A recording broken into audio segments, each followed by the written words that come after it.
Hi everyone, welcome back to Crypto Basics. In this video, we will be learning how to switch to private profile on Etoro. To make your account private on Etoro is super easy, so let's get started.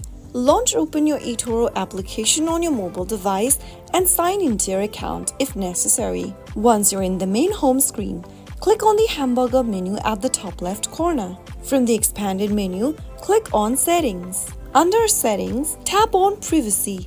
If you've set your account to public, you will be able to see Public Account button toggled on. To turn your account private or to hide your trading activity and holdings, you will need to toggle off the button right next to Public Account like this. Make sure that the toggle button is turned gray and it is leveled as off. Soon after you do that, you will be able to keep your Etoro profile private.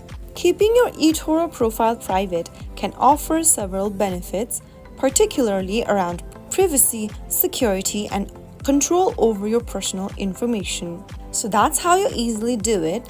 I hope the tutorial was helpful to you. If it was, go ahead and give us a thumbs up. Don't forget to subscribe to the channel by hitting the subscribe button. Press the bell icon so that you'll never miss another upcoming upload from us. I will be back again in the next video. Thank you for watching.